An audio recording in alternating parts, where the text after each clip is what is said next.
ababyeyi ababarumuna bawe n'abakuru bawe ibintu bike cyane dutaye bari wabana big sigiza bwana Superman ajagoji wabana bwana big sigiza bwana yamana brother was Superman the brother from another mother the King Kong Superman is the King Kong yes the King Kong inspiration of the youth from zero to hero from nowhere to everywhere from nothing to something wabana bwana Superman and Nyagatare abana Nyagatare say yeah yeah say yo yo say yeah yeah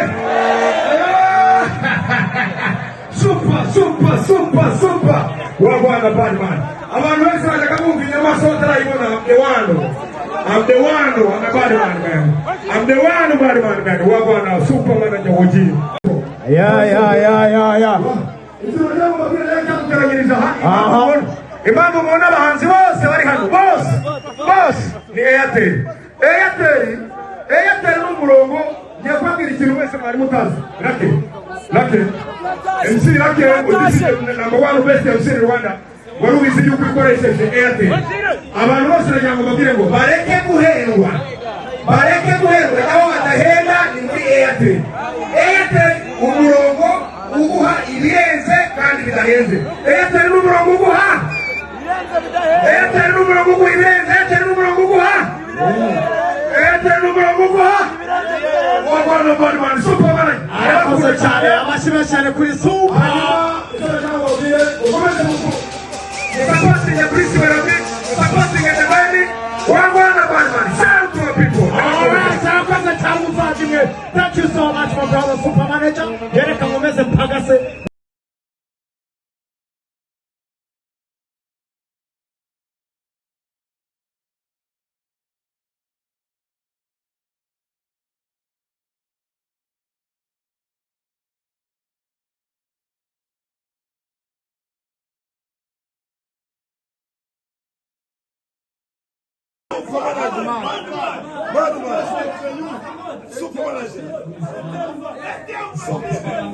Konyine boy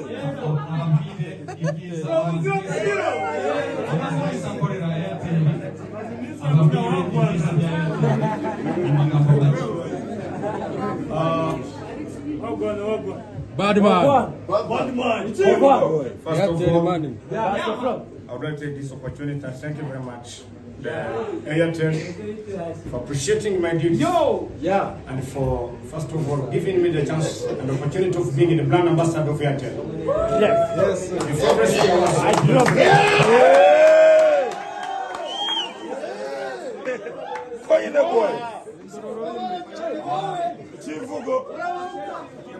I'm more than this. I would like also more than this. I would like also to welcome my fellow workmates, British Melody and the band. As the big musicians on Rwanda, also just I would like to appreciate what they did, what they do, and I would like just as the brand ambassador who started before them, I say that Airtel is clear and green rhyme, and I would like to welcome all of Rwanda to use this company, and because it is where you get the price which are not expensive for all people of East African, personally, I mean particularly people of Rwanda. The game changer.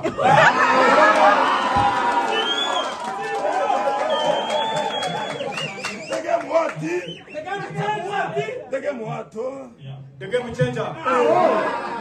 Okay.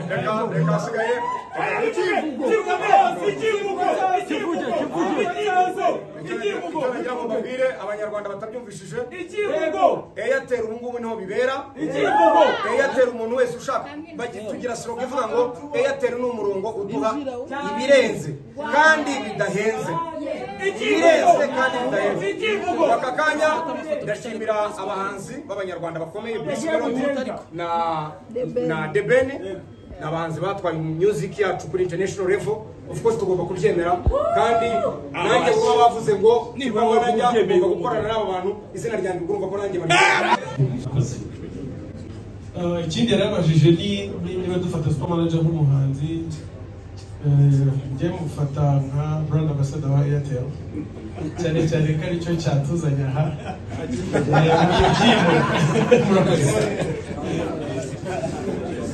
Wadabahu.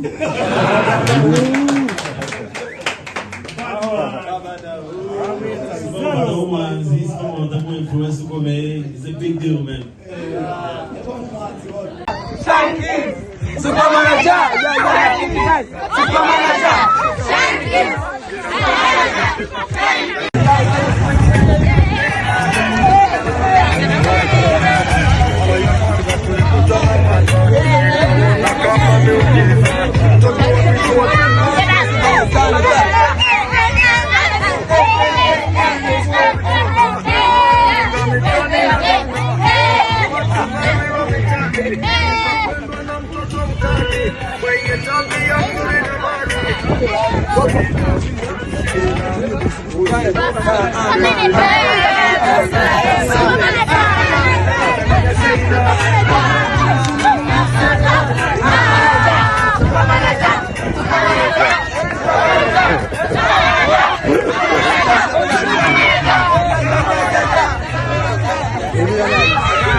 ndagira ngo mbwira itangazamakuru byose ko ndarushaho kubashimira ndushaho kubabwira yuko itangazamakuru ko ari wowe wakoze stage ya Danje Nyagatare.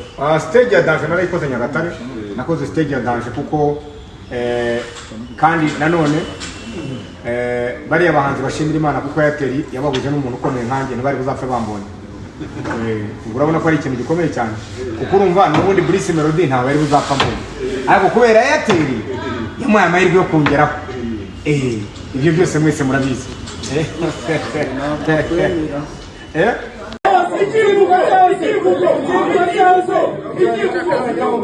Abanyarwanda batabyumvishije Airtel ubu ngubu niho bibera. Airtel umuntu wese ushaka tugira slogan Airtel ni umurongo uduha ibirenze kandi bidahenze.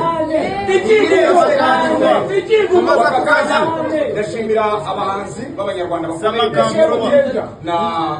na Debeni n'abahanzi batwaye mu music yacu kuri international level. Of course tugomba kubyemera kandi nanjye kuba bavuze ngo niba najya ngomba gukorana n'abo bantu izina ryanjye kurumva ko nanjye bari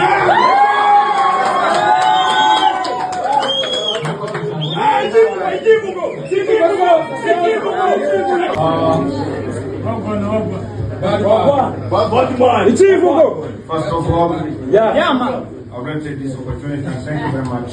Airtel for appreciating my gift. And for first of all giving me the chance and the opportunity to be the brand ambassador of Airtel.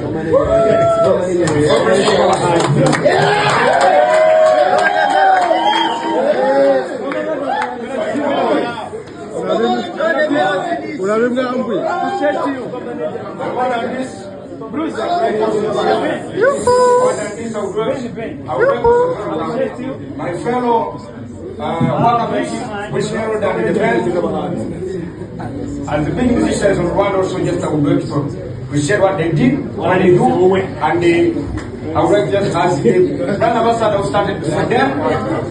I say that Airtel is a clear and a green ride.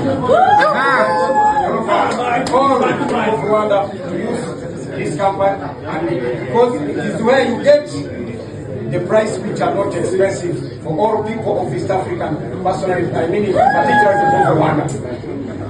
The game will change up.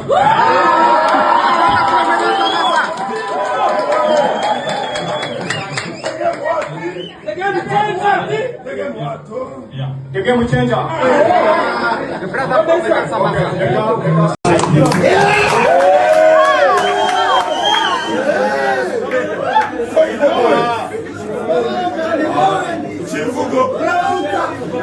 I want on this, I would like also to welcome my fellow workmates, Bruce Melody and the band, and the big musicians of Rwanda also just I would like to appreciate what they did, what they do, and I would like just as the brand ambassador who started before them, I say that Airtel is a clear and a green ride, and I would like to welcome all people of Rwanda to use this company, and because it is where you get the price which are not expensive for all people of East African, personally, I mean particularly people of Rwanda. The game changer.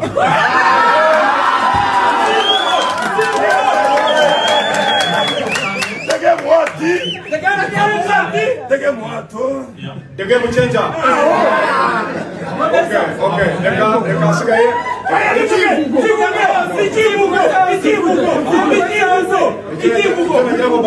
Abanyarwanda batabyumvishije Airtel ubu ngubu niho bibera. Airtel umuntu wese ushaka bagira slogan ivuga ngo Airtel ni umurongo uduha ibirenze kandi bidahenze.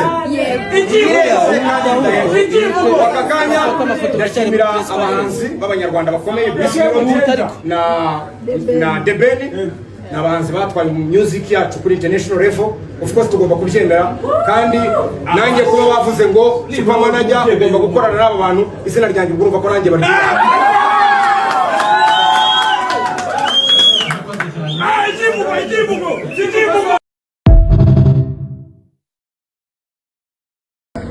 ukihitamo kwishyura nabi ukomeje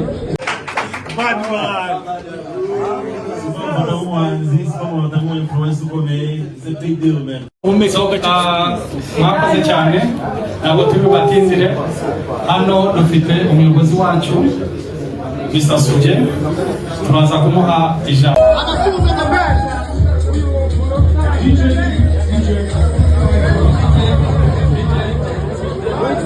ni ukuvuga ngo tuba tuvuga kandi tunamanisha, cyangwa se tuba tuvuga tunabyerekana.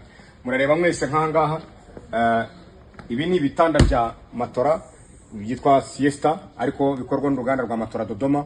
Murareba hariya hakurya umuzigo, yemwe mwese murabireba. Uturi mu ruganda ngira ngo murabireba mwese. Reba none iki gitanda gira bro, gira abantu bajye bareba. Nimba bwira ngo amahoteli yose akomeye yo mu Rwanda afite inyenyeri 5 yose aryama kuri Matora Dodoma. Nta handi bashobora gukura ikintu cyitwa amasaso meza, ni mu ruganda rwa Matora rwa Dodoma.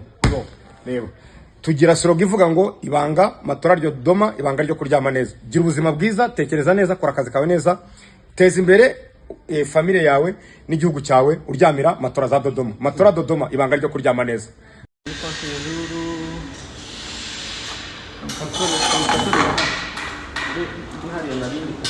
Olha,